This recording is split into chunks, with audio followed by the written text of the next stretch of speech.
வாழ்க வையகம், வாழ்க வையகம், வாழ்க வளமுடன். இறை வணக்கம்.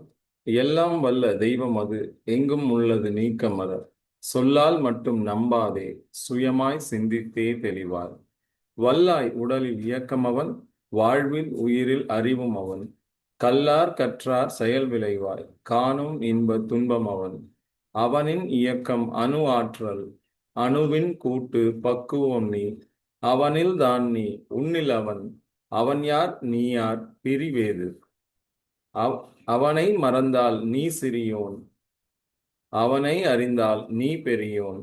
அவன் நீ ஒன்றாய் அறிந்த இடம், அறிவு முழுமை அது முக்தி. குரு வணக்கம். அண்டம் அதில் உருவெடுத்து அறிவை பெற்று அவ்வறிவு ஒன்று முதல் ஆறதாகி கொண்டமேலாம் இவ்வுருவில் குறிப்பில்லாமல் கோடான கோடி எண்ணி அனுபவித்து கண்ட பலன் என்னை அறிய நினைந்தேன். அப்போ கருத்துணர்த்தி கனல் மூட்டி கருவாம் ஞான குண்டலினி எனும் என் மெய்யுணர்வு எழுப்பி குறித்து என்னை அறிவித்த குருவே அன்பே. வாழ்க வையகம், வாழ்க வையகம், வாழ்க வளமுடன். இரண்டொழுக்க பண்பாடு அப்படின்னு ஒரு பண்பாடு தத்துவஞானி வேதாத்ரி அவர்கள் கொடுத்திருக்கிறார்கள். அது என்ன அப்படிங்கிறத பார்ப்போம்.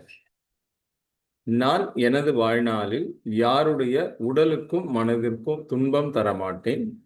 துன்பப்படுபவர்களுக்கு என்னால் முடிந்த உதவிகளை செய்வேன். நான் எனது வாழ்நாளில் யாருடைய உடலுக்கோ மனதிற்கோ துன்பம் தரமாட்டேன். துன்பப்படுபவர்களுக்கு என்னால் முடிந்த உதவிகளை செய்வேன். இந்த மாதிரி ஒரு உணர்வோட நாம நம்முடைய வாழ்க்கை முறையை அமைத்து கொண்டோம் நமக்கும் நல்லா இருக்கும், நம்ம சுற்றியுள்ளவருக்கும் நல்லா இருக்கும். தனி மனித அமைதி மூலம் குடும்ப அமைதி, பல குடும்பங்களின் அமைதி மூலம் உலக அமைதி. இதுதான் நம்ம குறிக்கோள். ஸோ தனி மனித அமைதி எப்போ அமைதி பெற முடியும்? நல்ல உடல் நலம், நல்ல உயிர் வளம் உள்ள ஓடிட்டு இருக்கக்கூடிய உயிராற்றல் திணிவு பெற்று நீண்ட நாட்கள் உயிர் வாழக்கூடிய, ஆரோக்கியமாக நோய் இல்லாமல் வாழக்கூடிய ஒரு வாழ்க்கை. ஸோ உடல் நலம், உயிர் வளம். அடுத்ததா இந்த பூமியில் வாழ்வதற்கு பொருள் வளம். நம்ம ஏதோ ஒரு வேலை, பிஸ்னஸோ தொழிலோ அல்லது எம்ப்ளாய்மெண்ட்டோ ஏதோ ஒன்று பண்ணி ஒரு ப்ராடக்டையோ சர்வீஸையோ கொடுத்து பணம் சம்பாதிப்பது. ஸோ பொருள் வளம் தேவை. அடுத்ததாக நட்பு நலம் அண்ட் குணநலம், நல்ல கேரக்டர், அதே போல அந்த கேரக்டர் மூலமா நம்மை சுற்றி நல்ல உறவுகள். ஸோ உறவுகள் மேம்பட என்னெல்லாம் பண்ணணும்? ஸோ இதெல்லாம் உடல் நலம், உயிர் வளம், பொருள் வளம், நட்பு நலம், குணநலம். இதெல்லாம் போக எக்ஸ்ட்ராவா ஸ்பிரிச்சுவாலிட்டி, ஆன்மீகம் என்கிற அந்த துறையில நான் யார் என்கிற தத்துவத்தை உணர்ந்து கொள்ளுதல், எனக்கும் இந்த பிரபஞ்சத்திற்கும் உள்ள தொடர்பு என்ன, அண்டத்தில் இருப்பதுதான் இந்த பிண்டத்திலும் இருக்கிறது, இந்த பிண்டத்தில் இருப்பதுதான் எல்லா உயிர்களிடத்திலும் எல்லா மனிதர்களிடத்திலும் இருக்கிறது. ஸோ எல்லா மனிதர்களோடும் அன்பும் கருணையோடும் எல்லா உயிர்களிடத்திலும் அது அன்பும் கருணையும் காட்டி ஒரு சூப்பரான அற்புதமான வாழ்க்கையை வாழணும். உறவுகள் மேம்படணும். எனக்கும் என் குடும்பத்தில் உள்ளவர்களுக்கும், எனக்கும் என் தொழிலில் நான் யார் கூட வேலை செய்யறேனோ அவங்களோடவும், ப்ளஸ் எனக்கும் இந்த சமூகத்திற்கும், நான் சமூகத்தில் உள்ள மனிதர்களோட நம்ம இன்ட்ராக்ட் பண்ணும்போது அங்கேயும் எந்த இடத்துலையும் உறவுகளை பிணக்கு வரக்கூடாது, எந்த ரிலேஷன்ஷிப் பிரச்சனையும் வரக்கூடாது. ஸோ அதனால உறவுகள் மேம்பட என்னென்னலாம் பண்ணணும் இதெல்லாமே நம்ம வரிசையாக பார்த்துக்கிட்டே வரணும். ஸோ இந்த விஷயம் எல்லாமே சேர்ந்து இதோட அந்த ஆன்மீக துறையில நான் யார் என்கிற தத்துவத்தை உணர்ந்து கொள்ளுதல், பிரபஞ்சத்தோடு உள்ள அந்த தொடர்பு, பிளஸ் எந்த மூலத்திலிருந்து நாம் வந்திருக்கிறோம், இந்த பிரபஞ்சம் எப்படி தோன்றியது, இந்த பஞ்சபூதங்களும் 9 கோள்களும் எப்படி தோன்றியது, அதே போல இந்த உயிரின பரிணாமம் எப்படி தோன்றியது, ஓரறிவிலிருந்து 6 அறிவு கொண்ட மனிதன் வரை அந்த பிறப்பு எப்படி உருவாச்சு, 6 அறிவு கொண்ட மனிதனுக்கு என்ன சிறப்பு இருக்கு, இதெல்லாத்தையும் நாம நம்ம வீட்டுக்கு அருகில் உள்ள அந்த மனவளக்கலை மன்ற அறக்கட்டளை அல்லது தவமையம் அல்லது ஆழியார் அறிவித்தல் கோயில், இந்த மாதிரி ஏதாவது ஒரு இடத்துக்கு போய் பயிற்சிகளை கற்றுக்கொண்டு உடலை பேணி பாதுகாப்பதற்கு எளிய முறை உடற்பயிற்சி, உயிராற்றலை வளப்படுத்துவதற்கு காயகல்ப பயிற்சி, நல்ல மன நலம் பெறுவதற்கு மனதை வளப்படுத்தும் கலை, மனவளக்கலை, அந்த பயிற்சியை பயின்று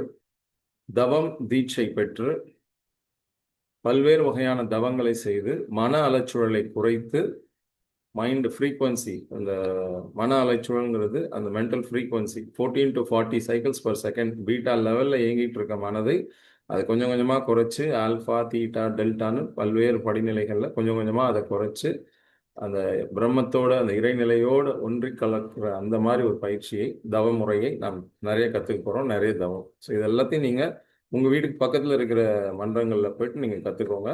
அண்ட் பஞ்சபூத நவகிரக தவம் இதை ஒரு 48 நாட்கள் தொடர்ந்து நீங்கள் செய்யும்போது, இதற்கான வீடியோ யூடியூப்ல இருக்கு, ஆல்ரெடி லிங்க்லாம் கொடுத்துருக்கோம். ஸோ அந்த ஒரு பயிற்சி தினமும் செய்யும்போது, ஒரு 30 நிமிடங்கள் செய்யும்போது, இந்த ஐம்பூதங்களோடும், நிலம், நீர், நெருப்பு, காற்று, விண், இந்த 5 பூதங்களோடும் இந்த 9 கோள்கள், நம்ம எல்லாருமே இந்த சூரிய குடும்பம்ங்கிற குடும்பத்தில் இருக்கோம். அந்த சூரிய குடும்பத்தில் மிக முக்கியமானது இந்த பூமிங்கிற இந்த கோள். அந்த பூமிக்கு துணைக்கோளாக சந்திரன் ஒன்று இருக்கு. ஸோ இந்த பூமியில தான் உயிர்கள் நாம் எல்லாம் வாழ்ந்துட்டு இருக்கிறோம். நம்முடைய வாழ்க்கை இங்கே தான் நடந்து இங்கே தான் முடிய போகுது. ஸோ இந்த 9 கோள்களோடும், இந்த 9 கோள்களிலிருந்து வரக்கூடிய ஆற்றல்களும் நம்ம பெற்று, நம்ம உடல்ல அங்கங்க சில விஷயங்களை அது பண்ணுது, அங்கேருந்து வரக்கூடிய அந்த ஆற்றல். ஸோ அந்த 9 கோள்களோடும் இந்த பஞ்சபூதங்களோடும் ஒன்றி கலந்து உயிர்களை பெறுவது எப்படி? அதற்கு இந்த பஞ்சபூத நவகிரக தவத்தை தொடர்ந்து செய்யும்போது நம்முடைய வாழ்க்கையில பர்சனல் growth, ப்ரொஃபஷனல் growth ரெண்டுக்குமே இது எப்படி யூஸ்ஃபுல்லாக இருக்கும் அப்படிங்கிறத நீங்கள் தொடர்ந்து செய்ய செய்ய உங்களுக்கு அந்த பலன்கள் உங்களுக்கே தெரியும். ஒரு 48 days டெய்லி கண்டிப்பாக அதை செஞ்சுருங்க. உங்களுக்குன்னு ஒரு சங்கல்பம் ஒன்று கிரியேட் பண்ணிக்கோங்க. இந்த 48 நாட்களில் எனக்கு லைஃப்பில் இந்தந்த துறையில் இந்தந்த மாதிரி எனக்கு வளர்ச்சி வேணும், இந்த இதை நான் சங்கல்பமாக எடுத்துக்கிட்டு அதுக்காக நான் உழைக்க போகிறேன். அந்த மாதிரி உழைப்பதற்கு அடிப்படையாக இந்த பஞ்சபூத நவகிரக தவத்தோடு சேர்ந்து இந்த ½ ப்ரோக்ராமில் நம்ம சொல்லித்தர அந்த விஷயங்களையும் கற்றுக்கிட்டு, நம்ம வீட்டுக்கு அருகில் உள்ள அந்த மனவளக்கலை மன்ற அறக்கட்டளையில் போய் இந்த பயிற்சிகள் எல்லாம் தொடர்ந்து கற்றுக்கிட்டு, இது வந்து ஒரு 2-3 months ப்ராசஸ். நம்ம அதனால தான் இதை வந்து 108 நாட்கள் பயிற்சின்னு இதை வச்சுருக்கோம். ஸோ இது வந்து எந்த ஒரு விதமான மேஜிக்கும் வந்து ஓவர் நைட்டில் நடக்காது. எல்லாத்துக்கும் குறிப்பிட்ட நாட்கள் தேவை. ஸோ நம்ம வந்து உடல் நலம், உயிர் வளம், பொருள் வளம், நட்பு நலம், குணநலம், நான் யார் என்கிற முழுமை பேர் பெறுதல், இது மாதிரி நிறைய விஷயங்கள் நம்ம கற்றுக் போகிறோம். பிரம்மத்தை பற்றி அறிய போகிறோம். இது எல்லாமே ஒரு நீண்ட ப்ராசஸ், நெடிய ப்ராசஸ். இதை தொடர்ந்து செய்ய செய்ய செய்ய அதில் நம்ம வளர்ச்சி ஏற்படும். ஸோ அதற்கு அந்த பயிற்சியும் முயற்சியும் தேவை. ஸோ தினமும் உடலுக்காக, உயிருக்காக, மனதிற்காக இது ஒரு ட்ரையாங்கிள். உடல், உயிர், மனம், இந்த 3 முக்கியமானது. 3க்கும் தேவையான பயிற்சி. அதே போல் இந்த பக்கம் அடுத்தது இன்னொரு ட்ரையாங்கிள் சொல்லியிருந்தோம், எண்ணம், சொல், செயல். ஸோ எண்ணம் தான் முதல்ல மனசுல தோணுது. அந்த எண்ணம் நல்ல எண்ணமா கெட்ட எண்ணமா, அந்த எண்ணத்திற்கு வலு கொடுத்தால், அந்த எண்ணத்திற்கு வலு கொடுத்து அதனை செயல் வடிவம் ஆக்கணும் அப்படின்னா, நமக்கும், நம்ம குடும்பத்திற்கும், நம்ம சுற்றியுள்ளோருக்கும், நம்ம நிறுவனத்திற்கும், நம்ம வாடிக்கையாளர்களுக்கும், ப்ளஸ் இந்த சமூகத்திற்கும் நன்மைகள் ஏற்படுமா? அப்படி நன்மைகள் ஏற்படும் அப்படின்னா, அப்போ அந்த ப்ராசஸ், அந்த எண்ணத்திற்கு வலு கொடுப்போம். தினம் தினம் திரும்ப திரும்ப அந்த எண்ணத்தை மறுபடியும் நினைச்சு பார்ப்போம். அந்த எண்ணத்திற்கு வலு கொடுத்து அதை நம்மளோட சப்கான்ஷியஸ்ல போய் ப்ரோக்ராம் ஆகிற அளவுக்கு, சப்கான்ஷியஸ் மைண்டுக்கு போகிற அளவுக்கு அந்த எண்ணத்திற்கு வலு கொடுத்து அதற்கு செயல் வடிவம் கொடுக்கணும்னா அது நம்மளுடைய சொற்களாலும் செயல்களாலும் தான் அது செயல் வடிவம் பெறும். ஸோ அது அந்த எண்ணம் வந்து ரிசல்ட் வர்றதுக்கு இந்த மாதிரி வரும். ஸோ அப்போ நல்ல எண்ணத்திற்கு மட்டும் மைண்டில் ஃபீட் பண்ணி சப்கான்ஷியஸ் மைண்டுக்கும் போய் அங்கேயும் ப்ரோக்ராம் பண்ணி கிரியேட்டிவ் விஷுவலைசேஷன், இந்த மாதிரி நிறைய ப்ராசஸ் இருக்குது. அதெல்லாம் ஒன்று ஒன்றா பண்ணி அந்த சொல் செயல், ஸோ அதை கொண்டு வந்துடுவோம். ஸோ எண்ணம், சொல், செயல், நல்ல எண்ணம், நல்ல சொற்கள், நல்ல செயல்கள், நம்ம இலக்கு என்னவோ அதற்கேற்ற மாதிரி இந்த 3த்தையும் வடிவமைச்சுக்கணும்.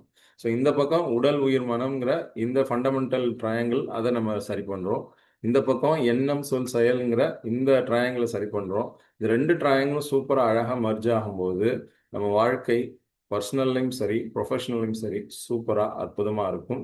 அண்ட் இதே ட்ரையாங்கிள் கான்செப்டில் கிட்டத்தட்ட ட்ரையாங்கிள் மாதிரி இருக்கக்கூடிய ஃபினான்ஷியல் பிரமிடையும் பயன்படுத்தி பொருளாதார வளம் பெறுவது. ஸோ நம்ம பணம் சம்பாதிக்கிறோம், சம்பாதிச்ச பணத்தை என்ன பண்ணுறது? ஸோ அதற்கு ஃபினான்ஷியல் பிரமிட் அந்த பேசிக் கான்செப்டில் கோபிநாத் சார் சொன்ன அந்த விஷயங்களை ஃபினான்ஷியல் பிரமிட் படி நம்ம protection, risk free growth with risk, அதுக்கப்புறம் ஸ்பெக்குலேஷன், அது மாதிரி ஒரு லெவலாக நம்ம வந்து ஒன்றா நம்ம வந்து ஃபினான்ஷியல் பிரமிட் படி அந்த பொருளாதார வளத்தையும் நம்ம வந்து மெயின்டைன் பண்ண ஆரம்பித்தோம்னா வாழ்வின் எல்லா துறைகளிலும் ஒரு ஹோலிஸ்டிக் growth வர ஆரம்பிக்கும். அந்த ஹோலிஸ்டிக் growthங்கிறது ஒரு துறையில் மட்டும், அந்த growthங்கிறது ஒரு துறையில் மட்டும் இல்லாமல் எல்லா துறைகளிலும் இருக்கணும். உடல் நலம், மனநலம், பொருள் வளம் என்கிற அந்த வெல்த் கிரியேஷன், ரிலேஷன்ஷிப் என்கிற உறவுகள் மேம்பட, ஆன்மீகம் என்கிற ஸ்பிரிச்சுவாலிட்டி, இந்த 5 ஏரியாஸை ஃபோக்கஸ் பண்ணுறோம். இந்த 5 ஏரியாவுக்கும் தேவையான பயிற்சிகளை செய்கிறோம். ஸோ இந்த 5 ஏரியாலையும் வளர்ச்சி ஏற்படும் போது, இந்த 108 நாட்கள் பயிற்சி தொடர்ந்து செய்யும்போது எல்லா ஏரியாலையும் வளர்ச்சி வருவதால் இது ஹோலிஸ்டிக் growth, பரிபூர்ண வளர்ச்சி அப்படின்னு சொல்லலாம். இது ஏதோ ஒன்றில் மட்டும் நம்ம ஃபோக்கஸ் பண்ணி அந்த ஒன்றை மட்டும் சரி பண்ணிகிட்டே இருந்தோம் அப்படின்னா அந்த ஒன்று நல்லா வளர்ந்துடும், அந்த ஒன்று நல்லா இருக்கும், அந்த ஒன்று சிறப்பாக இருக்கும், அதனால நமக்கு நன்மைகள் ஏற்படும். ஆனால் பாக்கி நாளை நம்ம ஃபோக்கஸ் பண்ணாமல் விட்டுட்டோம் அப்படின்னா அதில் நிறைய பிரச்சனைகள் வரும், நிறைய சிக்கல்கள் வரும். ஸோ அந்த மாதிரி இல்லாமல் எல்லாத்துலேயும் ஃபோக்கஸ் பண்ணி எல்லாத்துலேயும் வளர்ச்சி வர்ற மாதிரி நம்முடைய வாழ்க்கை முறையை மாற்றிக்கொள்வோம்.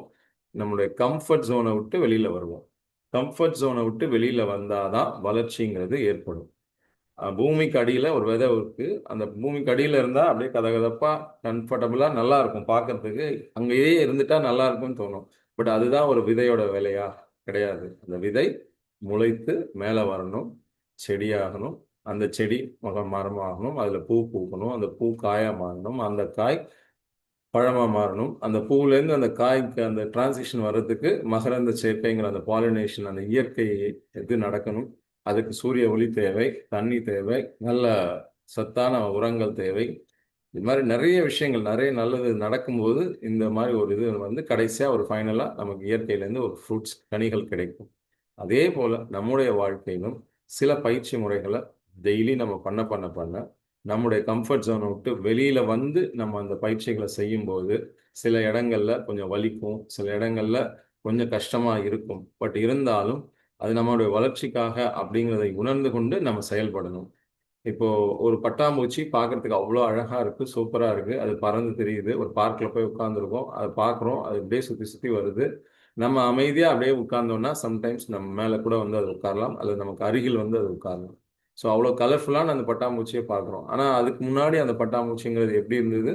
மிக மிக மிக அருவருக்கத்தக்கக்கூடிய வகையில் யாருக்கும் பிடிக்காத ஒரு புழு மாதிரி அது இருந்துச்சு. ஸோ கேட்டர்பில்லர் அப்படின்னு சொல்லுவாங்க. அந்த மாதிரி முதல்ல பியூப்பா ஸ்டேஜில் இருந்தது, அப்புறம் ஒரு கேட்டர்பில்லர் ஸ்டேஜில் தான் அது இருந்தது.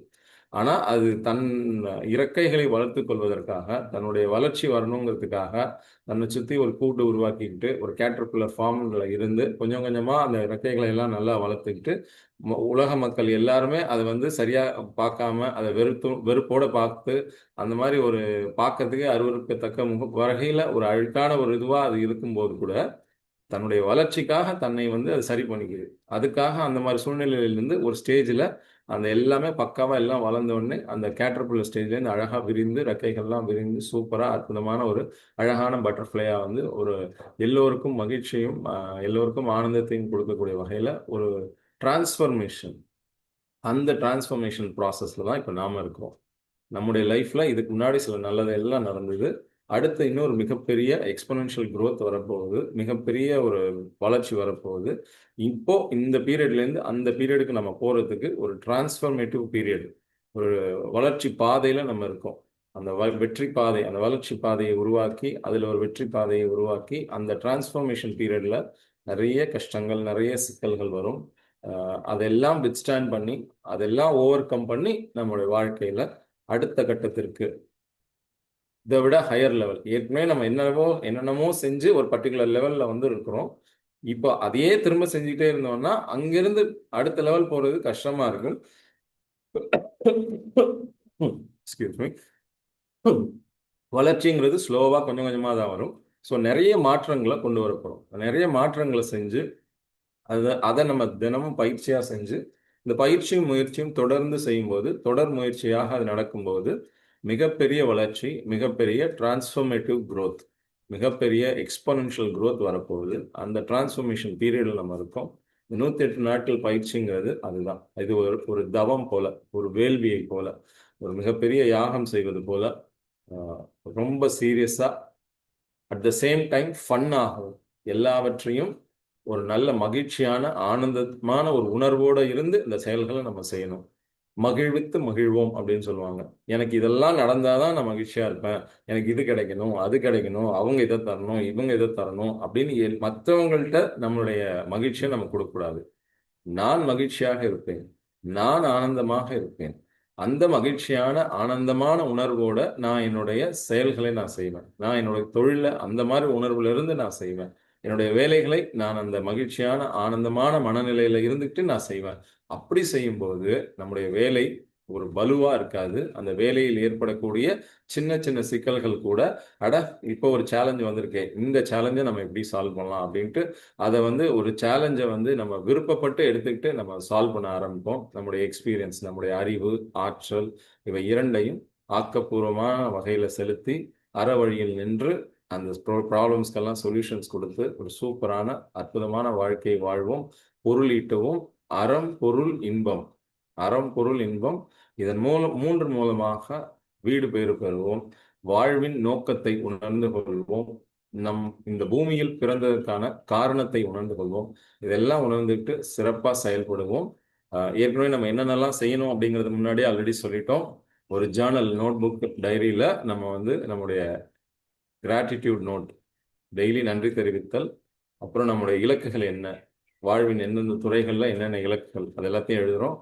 அந்த இலக்குகளை எல்லாம் அடைவதற்கு இன்னைக்கு என்ன செஞ்சா நாளைக்கு ஃபியூச்சர்ல அந்த இலக்குகளை அடைய முடியும். ஸோ அந்த மாதிரி அந்த வேலைப்பட்டியல், டு டூ லிஸ்ட், இன்னைக்கு என்ன செஞ்சா நாளைக்கு அது கிடைக்கும். ஸோ அதெல்லாம் எழுதுறோம். அந்த வேலைப்பட்டியலை டெய்லி கரெக்டாக ஒவ்வொன்றா ஒரு டாஸ்காக முடிக்க அதை டிக் பண்ணிட்டே வரோம். அப்பப்போ அதை எடுத்து பார்க்க தான் ஒவ்வொரு அந்த நாளில் மறக்காம நம்ம எல்லா வேலையும் செஞ்சு முடிக்க முடியும். அதே போல அடுத்தடுத்து வரக்கூடிய நாட்களுக்கும் தேவையான பிளானிங்கையும் இப்போவே நம்ம நோட் பண்ணி வச்சுக்கணும். சில பேர் அப்பாயின்மெண்ட், ஃபியூச்சருக்கான அப்பாயின்மெண்ட்ஸ் கொடுப்பாங்க, அதெல்லாம் நோட் பண்ணி வச்சுக்கணும். ஸோ நம்ம அப்பாயின்மெண்ட் டைரிங்கிறது அந்த வேலை நேரத்தில் ஃபுல்லாக இருக்கணும். So morning 8 o'clock to night 8 o'clock work பண்ணுறோம் அப்படின்னா அந்த டைம் ஃபுல்லாக அப்பாயின்மெண்ட்ஸ் எல்லாம் ஃபுல்லாக இருக்கணும். அல்லது ஆக்டிவிட்டீஸ் அதில் நிறைஞ்சிருக்கணும். அது என்பி ரிலேட்டட் ஆக்டிவிட்டீஸாக இருக்கலாம், நியூ பிஸ்னஸ் ரிலேட்டட் ஆக்டிவிட்டீஸாக இருக்கலாம், prospecting related activities, service orient எல்லாத்தையும் நம்ம மற்றவங்கள்ட்ட கொடுத்துடணும். அதை டெலிகேட் பண்ணிடணும். ஸோ அந்த மாதிரி டெலிகேட் பண்ணிட்டோம்னா நம்ம ஃபோக்கஸ் முழுக்க முழுக்க வாடிக்கையாளர்கள், புது வாடிக்கையாளர்களை சந்திப்பது அல்லது எக்ஸிஸ்டிங் வாடிக்கையாளர்களை சந்தித்து அவங்களுடைய பிரச்சனைகளை தெரிந்து கொண்டு அதற்கான உரிய சொல்யூஷன்ஸை, ப்ராடக்ட்ஸை கம்பைன் பண்ணி அவங்களுக்கு கொடுக்குறது. இந்த வேலையில் மட்டும் நம்ம செய்வோம். So prospecting, approach, need analysis, assembling the product, motivating to buy. அந்த பணம்ங்கிற இந்த அப்ரோச், கோபிநாத் சார் சொன்னால் இந்த பணம்ங்கிற அப்ரோச்சை யூஸ் பண்ணி நம்முடைய பிஸ்னஸை சிறப்பான முறையில் செய்வோம். நல்ல முறையில் பொருள் ஈட்டி நாமும் நம் குடும்பத்தினரும் நம்மை சுற்றியுள்ளோரும் இந்த சமூகமும் பயன்பெறக்கூடிய வகையில் அற்புதமான வாழ்க்கையை வாழ்வோம். அதற்குரிய ப்ராசஸ் எல்லாமே வாட்ஸ்அப் குரூப் வழியாக நமக்கு ஷேர் செய்யப்பட்டுக்கிட்டே வருது. அதைப்படி நம்ம ஃபாலோ பண்ணிட்டு அற்புதமான வாழ்க்கை வாழ்வோம். நம்மளால் முடிஞ்ச உதவியை மற்றவங்களுக்கு செய்வோம். உதவி செய்ய முடியலன்னா அட்லீஸ்ட் எந்த ப்ராப்ளமும் மற்றவங்களுக்கு கொடுக்காம நம்ம வேலையை மட்டும் நம்ம பார்த்துட்டு இருப்போம். வாழ்க வளமுடன். இன்னும் நிறைய பேருக்கு இந்த குரூப் பற்றிய செய்தி, இந்த வாட்ஸ்அப் குரூப்போட லிங்க்கு, அதே போல் இந்த ஹோலிஸ்டிக் க்ரோத்துங்கிற இந்த போஸ்டர், இதை உங்களுடைய சோஷியல் மீடியாவில் ஷேர் பண்ணுங்க. இந்த பயிற்சியை தொடர்ந்து செய்ததால் உங்களுக்கு ஏற்கனவே ஏற்பட்ட நன்மைகள் என்ன, இப்போ இந்த பயிற்சியை தொடர்ந்து செய்ய ஆரம்பிச்சதுனால உங்களுக்கு என்ன நன்மைகள் ஏற்பட்டதுங்கிறத ஒரு வாய்ஸ் மெசேஜாகவோ அல்லது ஒரு வீடியோவாகவோ உங்கள் சோஷியல் மீடியா ஹேண்டலில் போஸ்ட் பண்ணுங்க அல்லது குரூப்பில் போஸ்ட் பண்ணுங்க. வாழ்க வளமுடன். நாம் அனைவரும் அருட்பேராற்றல் கருணையினால் உடல் நலம், நீலாயுள், நிறை செல்வம், உயர் புகழ், மெய்ஞானம் ஓங்கி வாழ்வு. வாழ்க வையகம், வாழ்க வையகம், வாழ்க வளமுடன். மீண்டும் நாளை நிகழ்ச்சியில் சந்திப்போம். இந்த நாள் முழுவதும் பல நல்ல ஆக்டிவிட்டீஸ் என்னென்ன செய்யலாம், எப்படியெல்லாம் பிஸ்னஸில் வளரலாம், அந்த 5 ஏரியாஸ்லையும் எப்படி வளரலாங்கிறதுக்கான டிப்ஸ் வந்துகிட்டே இருக்கும். இந்த மாதத்தில் யோகா டே வரப்போகுது, இன்டர்நேஷ்னல் யோகா டே. ஸோ அது சம்மந்தமாக, உடல்நிலை சம்மந்தமாக, உடல்நலம் சம்மந்தப்பட்ட சில பயிற்சி வீடியோஸ் அல்லது ஃபோட்டோகிராஃப்ஸ், இந்த மாதிரி ஆசனம் செய்யும்போது இந்த மாதிரி பலன்கள் கிடைக்கும் அப்படின்ட்டு ஃபோட்டோகிராஃப்ஸ், வீடியோலாம் வரும். அதை பயன்படுத்தி கொள்ளுங்கள். அண்ட் உங்கள் வீட்டுக்கு அருகில் உள்ள அந்த மன்றத்திற்கு, மனவளக்கலை மன்ற அறக்கட்டளை, தவமையம் அல்லது ஆழியார் அறிவித்திருக்கோள் ஒரு 10 நாள் 12 நாள் பயிற்சிக்கு போனீங்கன்னா ஆழியாரில் சூப்பராக எல்லாத்தையும் கற்றுக்கிட்டு ஒரு இயற்கை ரம்யமான ஒரு இயற்கை சூழ்நிலையெல்லாம் இருந்து, அதுவும் இந்த சம்மர் டைமில் அந்த மாதிரி இடத்துல இருந்து ஒரு நாள் முழுக்க சூப்பராக ஆக்டிவிட்டீஸ் எல்லாம் செஞ்சு நல்ல அருமையான வெஜிடேரியன் ஃபுட்டோட ஒரு அருமையான கிளைமேட்டில் சூப்பராக எல்லாருக்கும் விஷயத்தையும் கற்றுக்கிட்டு செயல்படுத்த ஆரம்பித்து ப்ராக்டிஸ் பண்ணி அந்த பயிற்சிகளெல்லாம் கற்றுக்கிட்டு நம்ம வீட்டுக்கு திரும்ப வரலாம். அற்புதமான ஒரு வாய்ப்பு. இந்த வாய்ப்பை பயன்படுத்திக் கொள்ளுங்கள். இது சம்மந்தமாக அட்ரஸ், ஃபோன் நம்பர் ஏதாவது வேணும்னா எனக்கு மெசேஜ் பண்ணுங்கள் வாட்ஸ்அப்பில். அங்கே டீட்டெயில்ஸ் அனுப்புவோம். மீண்டும் நாளை நிகழ்வில் சந்திப்போம். நாளைக்கு நம்ம பணம் சம்பாதிப்பது, பணத்தை முதலீடு செய்வது, பணத்தை ஈர்ப்பது, செல்வத்தை ஈர்ப்பது, பணம் சம்பந்தப்பட்ட மணி பிளாக்ஸை எப்படி ரிமூவ் பண்ணுறது அப்படிங்கிறதெல்லாம் பற்றி பார்க்க போகிறோம். அது full and full slide show மாதிரி அடுத்தடுத்த ஒரு ஒரு ஸ்லைடாக நம்ம பார்த்து அதுலேருந்து கற்றுக்கிட்டு நம்ம செயல்படுத்த போகிறோம். வாழ்க வளமுடன். மீண்டும் நாளை நிகழ்வில் சந்திப்போம். வாழ்க வளமுடன்.